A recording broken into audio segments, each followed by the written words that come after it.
my whole career has been a bit odd. Like, it has been super unusual and non-traditional and non-linear. But it's only in the past year or so, really since starting Generalist World, that I realized that it's my difference that is my strength. And I think that is really what I'm trying to get across for generalists as well. You're listening to Not My First Guess. I'm Hattie Willis, your host, and each episode I talk to an entrepreneur, investor, or startup expert to unpack their hardest moments, biggest wins, and hard-earned advice so we can shortcut our learnings as founders together. Today I'm joined by Milly Tamati, founder and CEO of Generalist World. After growing up on a farm in rural New Zealand, Milly set herself the North Star of travelling the world in her 20s. Driven by a deep desire to keep moving, she found herself venturing down the path of entrepreneurship as a way of funding her wanderlust. Along her journey, she's founded multiple businesses across the globe as both a solo and co-founder, including one of the largest hop-on hop-off wine tours in Victoria, Australia. But it wasn't until she was asked to write her own job description for a mental health startup that she realised she didn't want to be defined by a list of bullet points, so she became the Director of Miscellaneous instead. Thus, the seed for her latest venture, Generalist World, was planted. Milly's now on a mission to change how the world sees generalists, and, more importantly, how generalists see themselves. With Generalist World celebrating its first birthday the day we recorded this episode, Generalist Universe is now firmly in Milly's sight. Literally, she's got it sketched on a napkin. In this episode, we discuss how to utilise a non-linear career path, the hidden asset that is rural entrepreneurship, the highs and lows of having a co-founder, getting your first customer within 12 hours of testing an idea, and rethinking the growth at all costs mentality. So without further ado, let's get started. So, first things first, welcome to the podcast. Pleasure to have you. I want to start, as we start with every founder, with your story. You've been a serial founder. Let's kind of go right back. Was entrepreneurship something you knew you wanted to do? How did you get into that space? And was the first version what you'd imagined being a founder would be like? Oh, great questions. I feel like looking back, I've kind of been on this journey for like at least 8 years. And when I look back, I fell into entrepreneurship out of necessity. I'm from New Zealand and I had moved to Berlin and I had $1,000 in my bank, which I thought was a load of money by farm standards, but turned out it wasn't. And so I knew that my priority for my 20s, like my North Star, was just to keep moving, to see the world. And I knew I had to fund it somehow. So it was kind of, I wanted to combine, the love of travel with being able to make money along the way. And so I fell into the tourism industry. That was kind of my first run at starting a business. And and then from there, I guess I've just kind of had a few different businesses around the world. And is it like I imagined? In some ways, yes. In some ways, no. There's a lot I want to dig into that because I feel like a lot of the time, maybe as founders, like there's a myth of what makes you a true founder. Like you have to start something because you've got this deep passion and this is what you always wanted to build. And I think the truth is much more to your point, like there's a spectrum, right? You might have done it because, definitely it's how I got into entrepreneurship. Like I wanted the money. A founder came into the bar where I was working and he was like, we need a social media manager. I was like, I can do that. I couldn't do that. I taught myself to do it, but it wasn't this love of the idea. It was practical need. And I think it's good that we can be real about that. So you're doing it because you want to fund travel. And that makes sense then that the first space you go into is travel, tourism. Tell us a little bit about like, how did you get started with your first business? Like, what did you do? How do you begin something there? Yeah, so again, necessity. I had just moved to Australia and I was working for a startup tour company. So they basically ran tours all across Asia. And so I was the, third employee, and that was my first run at starting something from scratch. And then when I moved to Australia with them, I was the business development manager. So I'm still working kind of like a generalist role, like everything from sales to marketing. But then I basically just saw a gap in the market when I moved. It was just outside of Melbourne.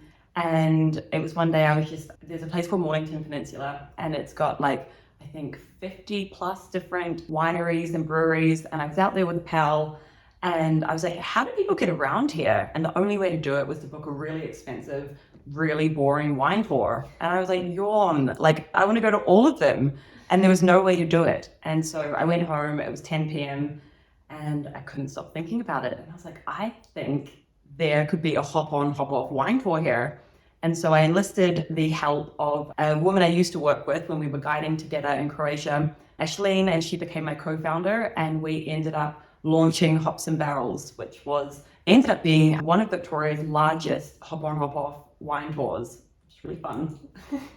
I love that, and I want to go. This is a beautiful place to record. No shade, but there's no wine. 10:30 in the morning, and we should be toasting because it's actually the birthday of your company. We're going to come back to that. We're going to have to go fast through the businesses because there's a few. So you've got this business. It starts to do well. It obviously grows to an exciting stage. But what were some of maybe the harder learnings? Because this is your first time in business. You found a co-founder. Like, what was that relationship like? What were some of the learnings along the way? And why eventually do you move on? I feel like when I start a business and when I see an opportunity and it seems really exciting, I can't help but sprint at it. And it's actually been every single business I've started has been that. When the idea clicks, when my gut feeling is like run, I just get completely obsessed with building it. So to kick off Hops and Barrels, it wasn't too difficult, like technically, because I had been running tours for years. I'd guided thousands of people across the world. I knew how to do it. I was just building it for other people. So I was like, okay, so I know how to do this. I can figure the bits out that I don't, which is like building a website and things now that I completely take for granted, that when I look back at that time, I just remember being terrified. Like, I don't know how to build a website. What is Wix? And now I could do it in my sleep, more or less. So I think the interesting thing of it has been going from this, I was very involved in the tours, like that was my world. And then COVID hit. Not the most ideal time to be in the tourism industry. And my partner, who's now my husband, and we were living in Australia. I was building this business. And we had found ourselves in the UK. It was supposed to be for a wedding. My best friend was getting married. And COVID hit. And we had to make a really quick decision whether or not to stay or whether to go back to Australia. And basically, he couldn't get back in because he's Irish. And so I sold the business to my co-founder and had to start again in the UK in the middle of COVID. Wow. That is a story. We get like a lot of like COVID touches, so many founder journeys. Like obviously that is a big one. Okay, so you've got another necessity point, I guess. Need a new business, need something to focus on. So what comes next? What sparked your attention? Was it a case this time of more actively looking for ideas? Like, how does the next one come about? Yeah, so middle of COVID, well, we were living in a little town in Northern Ireland, which is where my husband Tom is from. And it felt like a blank slate. And I knew a couple of things. I didn't want to do a real life business again. I'd been running tours for so many years, and I was like, okay, I need a little step back from the like constant people. And so I was like, okay, how can I transfer my skills to this digital realm? I was like, what's this digital realm all about? And so I started just becoming a bit of a data nerd and digging into the same way I found the gap in the market for Hops and Barrels, started digging into what are people searching for online that the services aren't great. And I came across that there were a load of searches for custom illustrations, but there were basically like you had to go to Fiverr or Upwork and maybe get an okay one, but probably not, or you had to spend loads on a designer. And so I came up with this idea. I was like, I wonder if I just like have a little team of artists and who are like really high quality, but affordable. And I spun up a quick website and ran some Google ads with those exact search terms. And I had my first customer in 12 hours before I actually had an artist. And I was like, oh gosh, yeah, like we know how to do this. Let me just quickly find someone. And it's that whole thing of like, you run at it and then you just keep running. So if you get a bite, if something is going well, you just figure it out along the way. And I ran that business that was called The Cartoon Crowd for about a year. And it was really just, for me, a really fun experiment. I made a bit of money, but by no means was it like my be all end all, the thing that got me out of bed in the morning. Like, I'm not an artist. I can appreciate nice pictures, but I'm definitely not an artist myself. But for me, that was really about experimenting, learning, and taking my skills from the real world business to the digital realm. I love that. And it's such a good example of, I think we get caught up in this idea of, okay, I've had the concept, I now need to build it.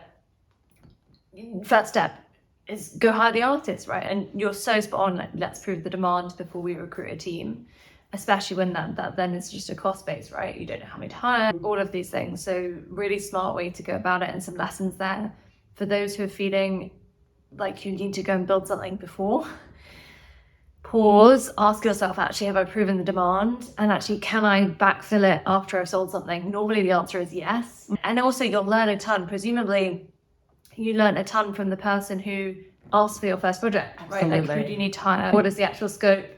Did that change what you thought you needed to build when you actually started seeing what the demand was coming in, like who you need to hire?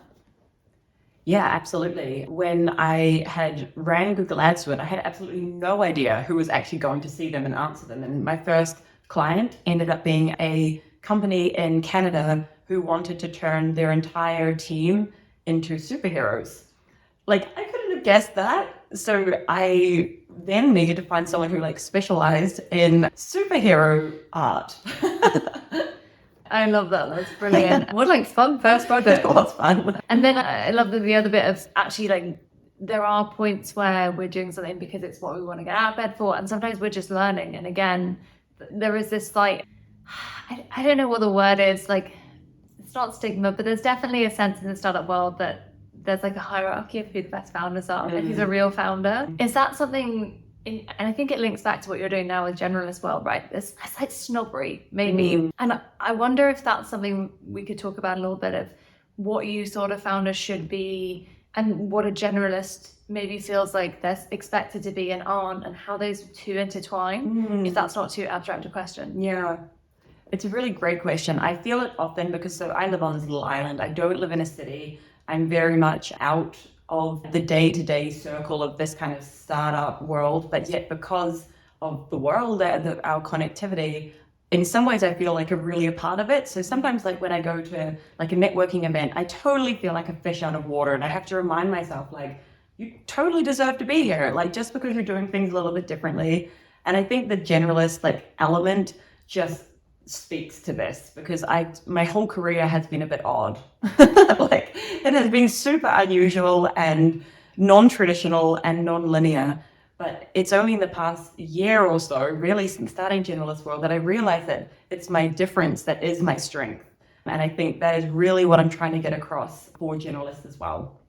And I love that. And it comes back to something we were talking about with Lauren. If you haven't seen that episode, go check it out. Those listening, watching, we talked a lot about this idea of imposter syndrome. And actually, it's a complex conversation because some of it's not about you, it's about the environment.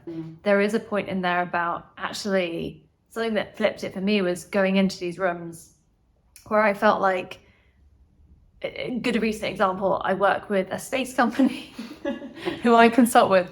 I say silly things. I was on a coaching call yesterday and I was like, so like, let's imagine you were just putting stuff on satellites. And like, let's say you want to put 1 and then you want to put 5 and you get an economy of scale, right? And he's looking at me like, kind of, but you're missing about 1 million things. And I go into these rooms and I feel like such an imposter because I'm like, okay, you guys are literally rocket scientists and I am not. And I, as you say, like, had this really weird journey into startup world, like, and actually, I'm there because I'm different, right? If they want to hire rocket scientists, they actually can, and they have enough of those. So they want someone who has that different way of looking at it. So maybe now is a good time to talk about what a generalist is, because it's a term that we bandy around a lot, and definitely I have started using it about myself. People are like, oh, what's your specialty? And I'm like, actually, I'm like a massive generalist. So let's unpack what that is, why it might resonate for some of our listeners. Like, I think it's a very entrepreneurial thing to be, and why sometimes it feels uncomfortable to be one in different settings. Yeah, I think I only really came across the term generalist in the last year. And so before that, I had absolutely no language for it. I was like, I'm an all-rounder. So my previous role, so after the cartoon crowd, I was like, I think I just need to get a job for a bit. Like, I need a bit of a break from this, like, starting. But of course, I didn't want, like, a normal job. So I ended up basically finding a company I really liked. They were a mental health tech company. And got on a call with the CEO, and we ended up speaking for like 2.5 hours. I think we both cried at one point, like, just like really hit it off. And she'd asked me to go and write my job description. And I was like, okay, so like, what do normal people do here? Like, what is it? What is a job description?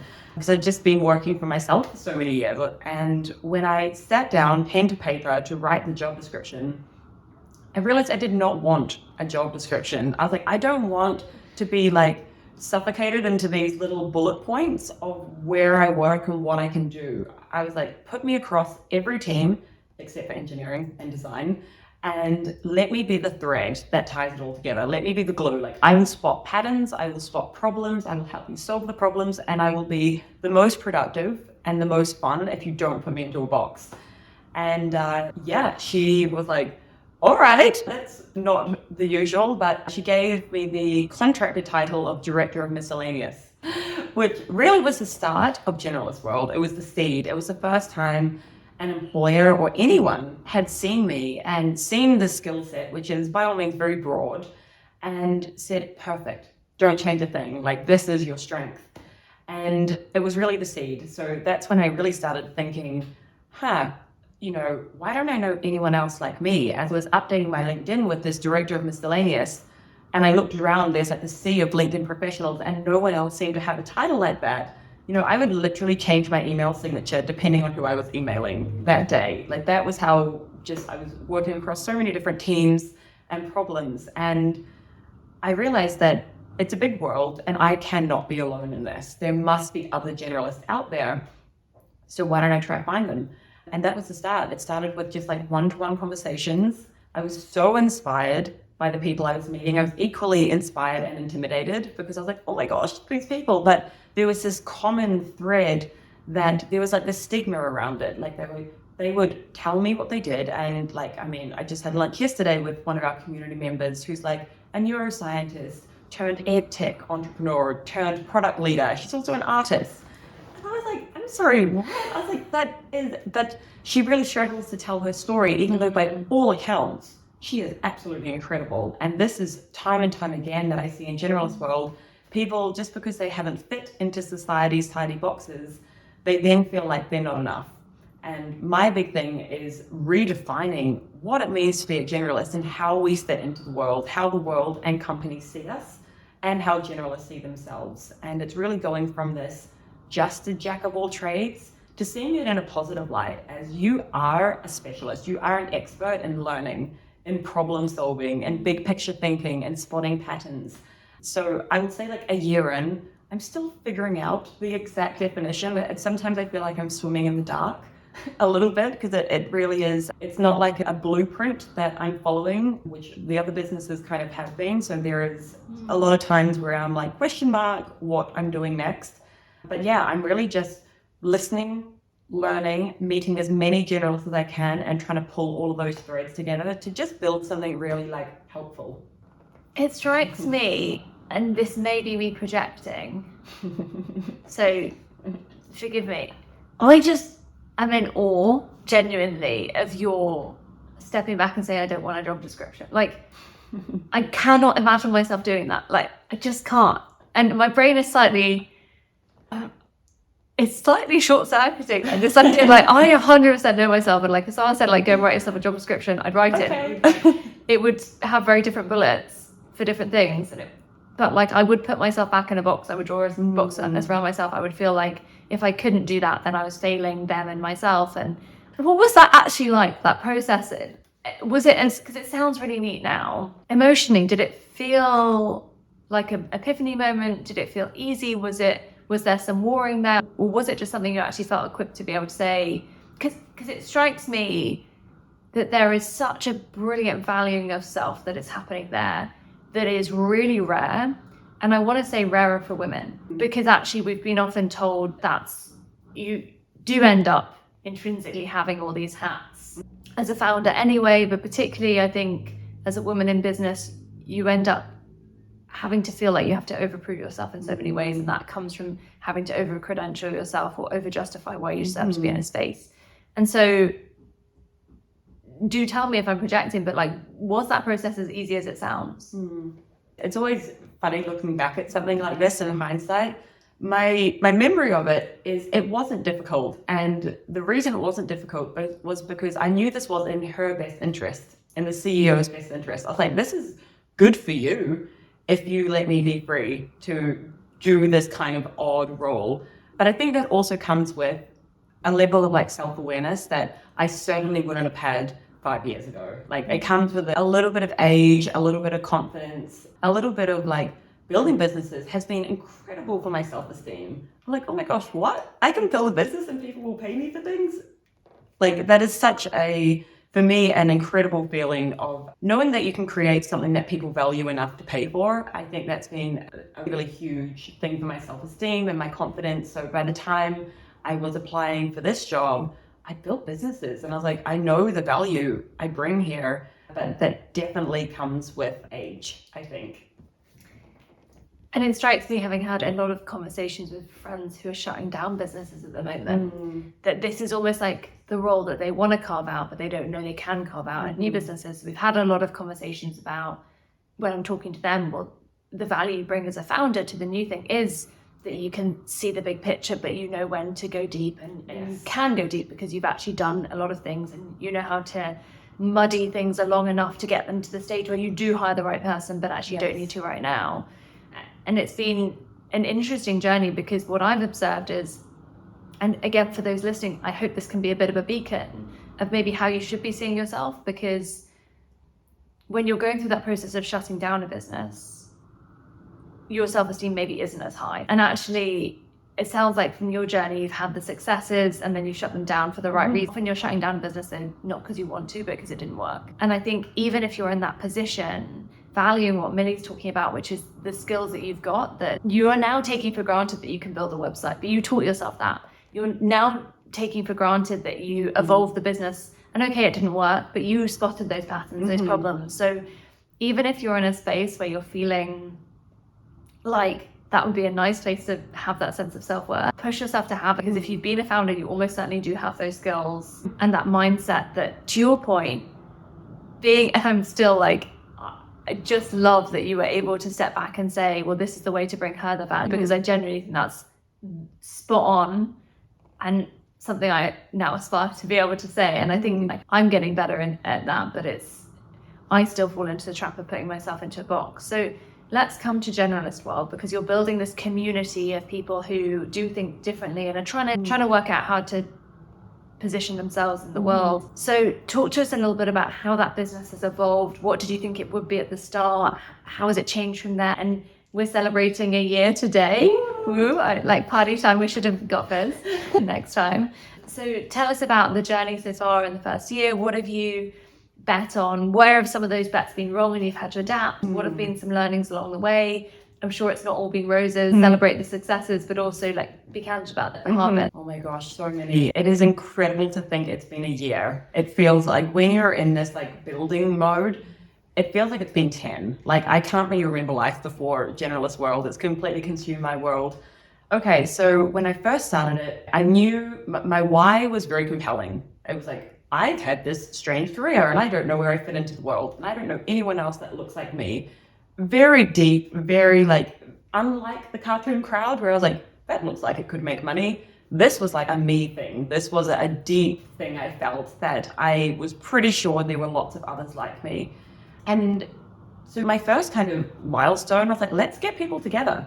Let's literally get people together. And it was really clear to me from the beginning, I wanted a global community. I think there's huge value that comes with diversity, both in terms of location, but also diversity of thought. As a generalist, I am big on that. So the first kind of step was getting people together and just understanding, like, how can I help? What do you guys need? And my first bet, my first hunch, I thought I'd go into like recruitment. I was like, I guess I'll get people jobs. And so for the first maybe month or two, whilst building the community, there's a lot of like things you're like, plates you're spinning. I started to look into like, all right, so how does a recruitment company work? And how can I get people jobs? How can I match them with companies? I did that for about a month or two and I hated it. I was like, oh my gosh, this is really soul destroying. It's a really hard industry to be in when I'm by nature a problem solver. And so seeing all the problems that come with like CVs, the recruitment process, how it's just really transactional, I thought, oh my gosh, I can't do this. Like, I can't get into that. So what I did is I kind of stepped back and I was like, what is working here? What is working well so that I can double down on it? And the most meaningful part of Generalist World was the people. And it was really clear that I needed to keep going deep on facilitating peer-to-peer. I believe that peer-to-peer is the future, like mass social media. We're all craving this deeper connection and actually getting to know people and actually being there to support others. And for me, that is what I just really went deep in with Generalist World. And that's where the community, it's kind of always been made up of three things, like community, content, and opportunity. And so first I thought the opportunity would be number one, but that's kind of taken like third back seat. So we still help people, like we aggregate jobs, but very much the focus is on bringing people together. Amazing. And you touched on the global piece there, which has been so important. One thing I wanted to dive in, I saw a LinkedIn post I loved from you about global and local. So you live on a remote Scottish island. I want to dig into what it is like building a business from a remote Scottish island. So you're building community virtually, which is really powerful, but you were actually kind of quite isolated. And so let's dig into that, and then let's talk about, your hiring from that island as well, because I love this story. So yeah, can you tell us a bit more? Yeah, rural entrepreneurship is something that I feel like it found me. It's not something, I grew up on a farm. This is what I know, although I've then spent 12 years like gallivanting around, but ended up on this little island. And what that's shown me is how important it is that builders are everywhere, founders are everywhere. And if we really want innovation in the world, then we need to be opening our eyes a little bit to really like acknowledge and celebrate that builders are really everywhere. Just last week, I was invited to a Women in Enterprise residential, which basically had a direct link to the Scottish government. And there was 10 women invited from all across the Highlands and Islands who have been in business. I think the youngest was 24 and the eldest was in her 60s. Like incredible, like strong woman all in a room. And the idea was to pull our experiences and our challenges of just being a woman in business. Come on, like it's hard. And then being a woman in business in a rural place. So for me, living on this island, it absolutely has its challenges. Like we are 7 hours away from the nearest city. It is not your typical, but I really value my life. So like work life, I really value my life. I really value my mental health. And for me, being able to step outside my door and you're in a forest and there's no people around for miles, it's just this wonderful balance of really remembering that the world outside exists, especially when a lot of what I do is digital, building for people all around the world, but then being able to be really like present. And we do like tons of hiking and camping and all the outdoor stuff. So I guess the sacrifice is that I have to really make an effort to make sure I'm still involved in the real world tech. And that's coming to things like this, spending time in London. I'm going to Prague for a conference after this. So it's making that effort to be really involved. But for me, the payoff is like, it's exceptional. I get to live in this gorgeous place, build something that people still love, and keep my mental health in check. I love that. And I think, again, just some really important threads to remember is, as you talked about, even at the beginning of Generalist World, like you're building something, you realize it's not something you enjoy. And I think the thing we can forget in entrepreneurship, and it's not as black and white a choice as people make it out, like you are just going to go through bits where you just generally hate your life, probably. Because like it's going to be higher stress and you're taking on more weight and there will be times that it won't work and that hits harder. But I think building something you're excited to build and you're excited to deliver is so important, because ultimately, like, that is one of the perks. And if you're just in it for the money, it's going to be a really long, hard slog. Yes. You want to like enjoy the process, whether that means finding people to work with that you enjoy working with, whether that means being in a place you enjoy and like a day-to-day way of working you in. Coming back to the finding people you like working with, tell us about your design hire, because I freaking love this story. Yeah, so I'm building this global community. Really, really important to me from the beginning that it's global. But my big picture has always been, imagine I can hire people locally. Because opportunities like working for a startup do not exist in the Highlands. It's very rare. And so when I knew that I wanted to hire someone, I thought, oh my gosh, imagine I could hire someone locally. And for me, I don't care if they are a designer. I care that they're artistic and that they're creative and they have an eye for basically art and what I need, which is why I'm very aware of what I'm not good at. And like fashion is for sure that. So I approached this woman, she's probably 24, she's wonderful. And I was like, hey, do you want to do some designing for like this company that I'm building? And she thought it was the most incredible thing ever. And she's so excited to be a part of it. And again, this is why I'm just so passionate about that we need to find ways to make sure that we're supporting rural entrepreneurship as well, so that we can have sustainable communities outside of major cities. And obviously, very exciting to get to the point where we can make hires, the business is growing and going well. Yeah. Let's talk a little bit about funding. Have you taken on any funding? Is that something you're looking at doing? How are you thinking about growing it? Is funding something on your radar? And if so, like, what do you think will be the challenges of fundraising rurally as well as being a female founder, which is yay, still a springing challenge to fundraise? Like, what is happening? Yeah, it's such an important question that crosses every founder's mind. And I think the first thing to kind of note is that I've never raised. So all of the businesses I've been in have been fully bootstrapped. So that's kind of just been my world.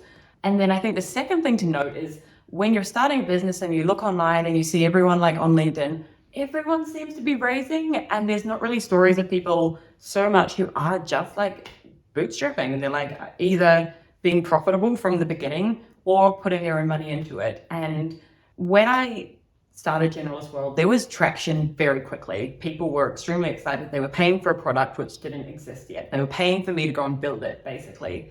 And when I was really sure, I had a lot of conviction that this was going to be a community product, I just didn't see how VC money could ever really fit into that. Then the incentives changed, the goalposts changed, and candidly, like I was making money already. So that became the priority. Instead of going and chasing around, that takes you away from building, and building is where I'm having the most fun. I decided to go in the community-powered route, which I basically went from a freemium product to a fully paid community membership. And I was like, guys, I want to build this for you, not for companies, not for sponsors, not for like other organizations. I want to build this just for you. This is going to be a product just for generalists. To do that, I need you to pay me for it, which I think, I said it a little bit smoother than that, but that was the gist. And I think people really appreciate the transparency. My ethos in life is to over communicate and be overly transparent and be like, look, I really want to do this, but I need to also make a living. So I am stubbornly bootstrapping, and I never say never. Who knows? Maybe there's a time when I see an opportunity that I think, all right, this would require funding. But for now, I kind of rejected the like growth at all costs. And I'm like, let's just really figure out what we're building. Let's make it an amazing product, an amazing community experience. And so, yeah, I put a bit of my own money into it, but really it has paid for itself since the beginning. Yes. I just like, this is so music to my ears. So one of the businesses I'm building, if we raise, my incredible co-founder Tim, it's literally all about this ethos. And it's interesting because it started from this nugget of frustration of how hard it is to raise as an underrepresented founder, but then it emerged to a frustration around how, and if you listen to the early podcast episodes, like this has been something we've talked about since the beginning. So it's been a frustration for a long time, this like glorification of fundraising, and especially VC venture capital fundraising. That's what makes you a founder. And I just fundamentally dispute that, because I mean, you can look at most VC startups will fail. It's not a barometer of success. And one thing I genuinely am getting excited about at the moment, which is really antithetical, but like the only good thing of coming out of how hard it is to fundraise right now, in my opinion, is that investors are reevaluating what they look for. Increasingly, investors want revenue as well. So you're actually in this space where we're seeing more founders have to get money in order to be able to fundraise, rather than just growing, let's grow at all costs and then work out how to monetize it later. That's fundamentally flipped. And I think that generally puts small founders in a position like you to be like, well, actually, do I need to fundraise? Because I am making money and I can grow it this way. And actually, I'm enjoying it. And it's going to take me 6 months to fundraise externally. And I'm actually likely to give away a huge chunk of my equity in my business and ownership. And as you say, control, like it totally changes how you can grow the business. And anyone who's still thinking of fundraising, I really encourage, go and listen. We have an episode called Behind the Venture Capital Curtain with Zoe Hedden. And it talks about, and I love that Zoe at some point just goes, I feel really negative. She's a venture capitalist partner now at a firm I really like. But she's so candid. She had to start saying some good things about VC because she'd been so honest about, like, actually, this is why it's really damaging. And this is why you've got to be careful. And this is who it's not for. And the truth is, venture capital is for so few founders. And actually bootstrapping a business to success is for so many more founders. It gives you more control and it's more sustainable, arguably, growth. Venture capitalists assume that most of their startups will either die or return very little. And they're trying to grow them all so that 1 or 2 or 3 can be outsized returns. And as a founder, you want your business to succeed and grow and survive in a way that venture capitalists just don't need it to, which is the harsh truth. So like, everything you said is music to my ears. And I think hopefully it really inspires people listening to see that you can grow something you love that way. Okay, let's talk a little bit about being a solo founder versus a co-founder, because you've done both, right? Yep. So let's talk about, you can generally do pros and cons, like what is good about each. Absolutely. What do you say? What have been your lessons there? So the co-founder route, that was my first business. The first business that I got out the gate, and it felt so comfortable to do it with a co-founder, to be like, this is kind of scary, like even just registering a business, like it felt big. And so I'm so grateful to my co-founder, Ash, we're still really good friends to this day. I think the challenges that come with that, we were 50-50, which I don't know if I would recommend. It's my only experience of it. But really, the challenge that came with 50-50 is that there was no one that actually had the authority to actually make the decision and actually call something. So if there was like something you disagreed on, you just had to keep like kind of going through it until you came to an agreement. So if I was to do it again, it obviously depends. It's very dependent on the situation, but I don't know if I would go 50-50. I think what I miss most about having a co-founder is just someone who's in the ring with you.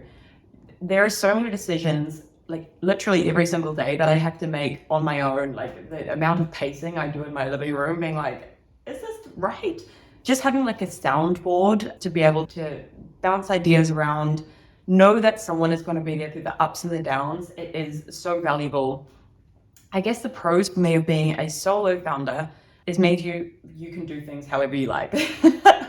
And yeah, so I guess rejected a lot of the traditional ways of like working. And so like, I love to travel. We just took 3 weeks off to cycle from Holland to France. So love to do things like that, which teams probably don't like love the fact that I do that. So for me, it just gives me so much autonomy. So much autonomy, so much freedom, but then the weight is all on my shoulders. I think the advantage that I have is I have a community of people who are like some of the most supportive people in the world. So even though I'm a solo founder, I'm certainly not alone. I've got a bunch of people who are now working for me part-time, all women actually, strangely enough.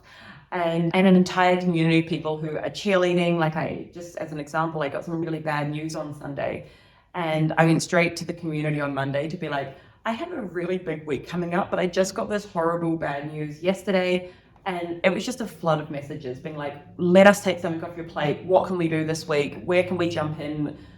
Like, oh my gosh, it's so nice, so genuine. And I think this is the absolute advantage of being a part of communities that are really like thoughtful and like designed to be like really high quality.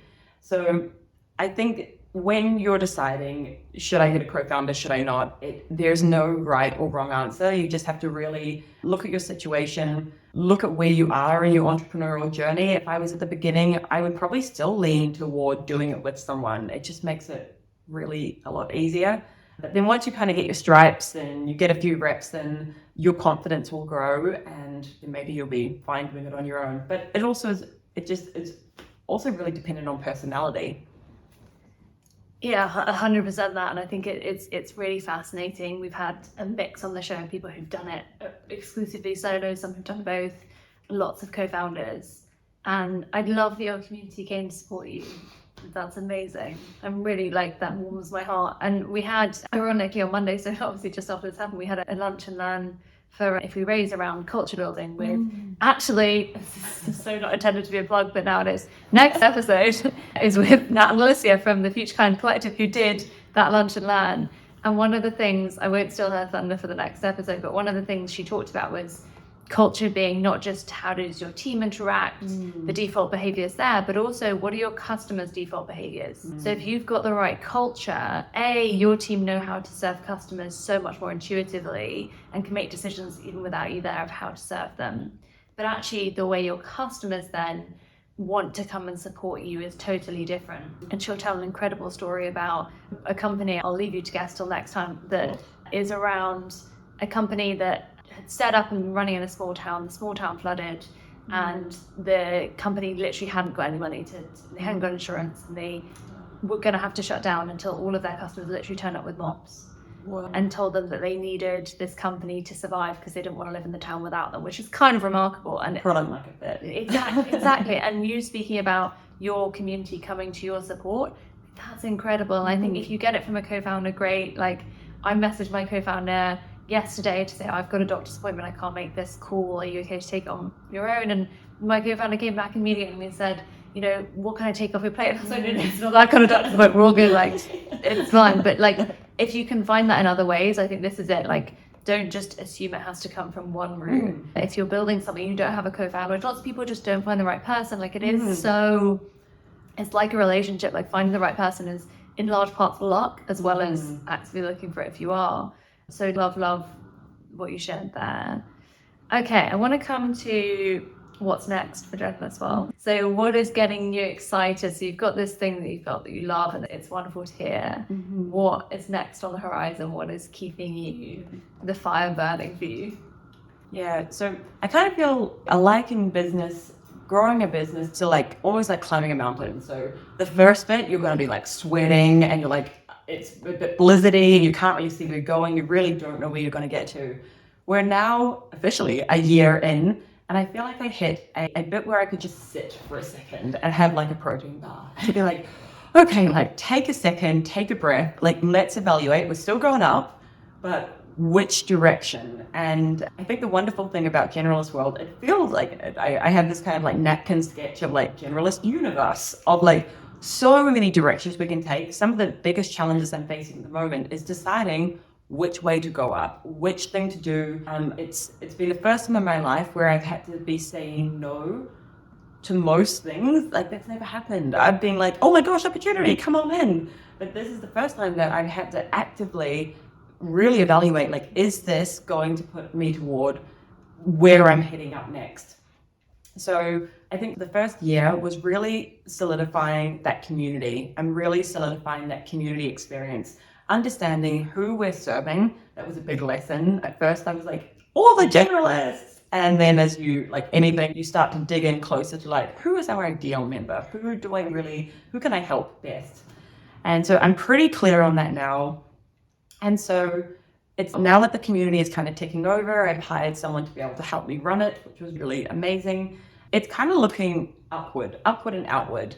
And I think my next year will be really a big part of what I'm doing, I guess, is awareness. Like, the world still doesn't know what generalists are. The world still thinks it's just a jack of all trades. And so a big part of my next year is going to be doing stuff like this, really putting the words out, really redefining what it means to be a generalist, and tackling things like how we hire and how a generalist fits into a company and an organization. And there's like this really common belief that generalists don't belong in large organizations. Why? Like, I want to challenge that. Like, why not? Do you not need innovation in a large organization? So lots of things like that. I feel like I've got something now that the community is plateaued, like in a good way, like things have like, it's calm. I can now look at these bigger things that I need to tackle, which is more societal ways, societal narratives, and really start challenging them. And yeah, I really think that we are just scratching the surface of like what is possible. I love that. And a good call to arms, everyone listening, go and hire some generalists when you can. I feel like founders are slightly more intuitively hire generalists because at the beginning, you can hire someone to do one job, but you're likely to get really frustrated when they don't then put their hand up to do something else when they have a lull. Like I've seen this a lot where you hire really specifically early and then you just get really frustrated with that person. Like, well, I hired you to hire people. Why are you not also doing our content marketing? It's like, well, so yeah, I think hopefully founders listening already know the value, but if you don't, definitely do. And, you know, as part of that kind of raising awareness, we've got like t-shirts. So, you know, stash is coming soon. So this is, you heard it here first. Maybe not when the episode goes out, but if it's live, we'll put a link to the stash to go and shop. And if not, just watch the space and definitely follow to learn more. We'll put, as ever, the links in the show notes to follow all of the socials and connect with Milly and with Generalist World. Final few questions I wanted to ask. Oh, final 2 quick fire questions, unless Catherine sometimes has really smart questions I've missed. So our wonderful editor, as ever, has chimed in with something really smart to unpack, which is, I think often again, we know that diversity of thought and background is so important for entrepreneurs. You come from a different world, you might have a different lens and a different way of seeing things. And our editor is also Kiwi. Love it. So one of the things she was pointing out is that maybe there's something in coming from a smaller island where you do just lots of people are playing different roles and actually maybe there isn't that same specialist mentality, and now you've gone to another island and as you say you've been and traveled and seen different cultures along the way. Do you think there is an aspect, and again I think this is something we've definitely seen in the startup world, of how different cultures bring just such better perspective and thinking as well? Even if we look at Satch Kikadia, who founded 7879, and we've got an episode with him. 7879 is a really interesting startup around how we value jewelry. And that idea originally comes from actually looking at how we shop for jewelry in the West is fundamentally different to how it's still shopped for in countries like India and in other parts of the East. And actually, we in the West just buy a piece of jewelry and like, cool, it's like £250. And in like, that's mad to lots of people who are like, but how much is it actually worth? Like, what's the precious metal weight? They shop by weight of jewelry. Anyway, long way of saying, again, I think just coming from different cultures and having that different mindset can really inform how we build. So how has coming from different cultures, traveling informed it? And also, as my wonderful editor has reminded me, not being a farmer myself, I'm undervaluing it. Specifically, being from a farming background, which you're right, absolutely right, has such a, you know, you're having to do very different roles across the farm and you're taking ownership of something and building it up in a very different way. How has that background, do you think, informed your, you know, life and experience as a founder? Great question. So yeah, growing up in a really rural farming background, I think growing up, however your childhood is, that's what shaped you, right? That'll shape you for the rest of your life. And so I grew up in it wasn't the best environment. I didn't have so many opportunities. I didn't really have many, and I certainly didn't have many role models. Like, the aspirations for me growing up were to marry the neighbor so that the farm could get bigger and we could get more cows. Like, that was quite literally the aspiration. And I think growing up, I do have loads of happy memories. You know, I had always grew up around like lots of animals, and with that, yeah, there is a certain responsibility that comes up with growing up on a farm. Like, I remember being like 10 years old and getting up at 5 a.m. to bottle feed lambs, for example. And so there's a responsibility that comes with that. And I think the growing up on the farm was the catalyst for me exploring the world, for this deep desire of wanting to see more, of wanting to experience more.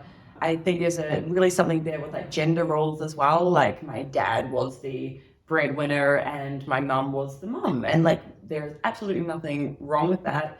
But I knew that I didn't want that same life. I knew that I wanted to make my own money, and I never wanted to be reliant on a man, to be honest, to live, to survive, to fund my children's lifestyle. You know, I wanted to make sure I had that all myself. And so I think, yeah, those like early experiences of being a total farm girl, milking cows, feeding lambs, having like dogs and cats, and yeah, I think they absolutely shaped this entrepreneurial journey in almost like a rebellious way, where I was like, no, thank you. I don't want to repeat that same life that my mum lived. Again, no shade against it, like, it is what it is, but I knew it wasn't for me. And I think that has really been one of the big reasons why I've been able to stubbornly keep traveling. It's been 12 years now that I've been on the road with no sign of going back to New Zealand. So yeah. Amazing. And you're spot on, like it's about that personal choice piece, right? What motivates you, what drives you. And I think again, it's this piece that I'm slightly rebelling against with entrepreneurship is like this idea that there's one kind of entrepreneur. And you know, if you're not doing it this way, then you're not doing it right. And I just think that's BS. Okay. Final 2 quick fire questions for you before we wrap up. Firstly, what is the best piece of advice that you've ever been given? It's kind of a cheesy one, but it was actually my mother-in-law who gave it to me, and it just is, what is meant for you won't pass you by. And I think whether in entrepreneurship or whether just in life, there's going to be so many doors that close and you're going to be frustrated, like, why? That's not how I planned it. Like, life will not pan out. I mean, COVID has taught us that, right? Like, it will not pan out exactly as you planned it. But really, something great will come along. And so I just never have total faith that if something does go AWire or if it doesn't pan out exactly how I planned, then it just wasn't meant for me. And what is won't pass me by. I love that. Often very apt. I hope this finds some listeners at the right moment to hear that as well. Okay, final question.